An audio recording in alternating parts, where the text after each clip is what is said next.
Chanturuan, mahasiswi pendidikan masyarakat kelas B Universitas Negeri Medan. Video ini saya buat untuk memenuhi tugas proyek dari mata kuliah dasar-dasar bimbingan dan konseling oleh dosen pengampu Ibu Rina Suryani SPD MPD.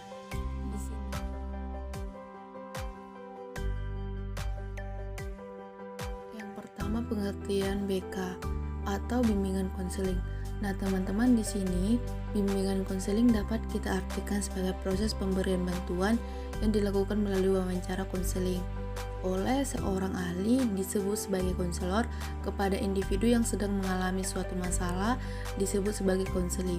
Nah, setelah mereka berwawancara akan memiliki atau bermuara pada teratasinya masalah yang dihadapi oleh konseli tersebut. Dan konseli juga dapat menanyakan berbagai banyak hal, tidak hanya untuk menyelesaikan masalah, tapi konseli dapat menanyakan hal yang membuat dirinya atau individu tersebut dapat memahami dirinya sendiri untuk mencapai perkembangan yang optimal, mandiri, serta dapat merencanakan masa depan yang lebih baik untuk mencapai kesejahteraan hidup. Kedua itu ialah tujuan dari bimbingan dan konseling. Tujuan dari bimbingan dan konseling ini yaitu yang pertama, agar individu dapat melakukan perubahan pada perilaku individu tersebut sehingga dapat memungkinkan hidupnya itu lebih produktif dan memuaskan agar dapat merencanakan perkembangan karirnya serta kehidupan di masa yang akan datang. Nah, tujuan yang kedua itu agar dapat membantu kebutuhan psikologis individu serta merealisasikan keinginan dan mengembangkan kemampuan potensi. Yang ketiga itu ada arah pelayanan BK. Nah, arah pelayanan BK itu ada 5. Yang pertama ada pelayanan dasar, yang kedua pelayanan pengembangan, yang ketiga pelayanan terapeutik, yang keempat itu ada pelayanan arah peminatan atau lintas minat, atau biasa juga kita sebut dengan pendalaman minat studi siswa. Yang terakhir itu ada pelayanan diperluas. Yang keempat yaitu fungsi dari bimbingan dan konseling. Ada 3 fungsi dari bimbingan konseling. Yang pertama, fungsi pengembangan dan penyaluran, yaitu konselor dapat mengembangkan seluruh potensi dan kekuatan yang dimiliki oleh individu supaya bakat yang dimiliki oleh individu tersebut dapat tersalurkan.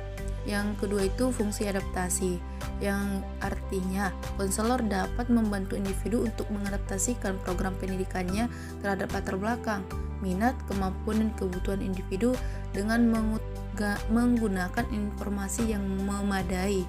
Yang ketiga itu ada fungsi penyesuaian, yaitu konselor dapat membantu individu menemukan penyesuaian jati diri dan perkembangannya secara optimal di lingkungan sekitar. Dan yang terakhir ada prinsip bimbingan dan konseling.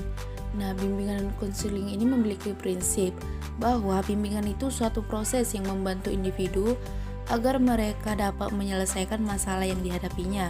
Bimbingan hendaknya berfokus pada individu yang dibimbing.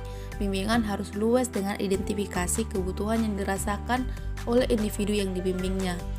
Bimbingan dan konseling diperuntukkan bagi semua konselor, yang berarti bahwa bimbingan ini baik yang bermasalah maupun yang tidak bermasalah.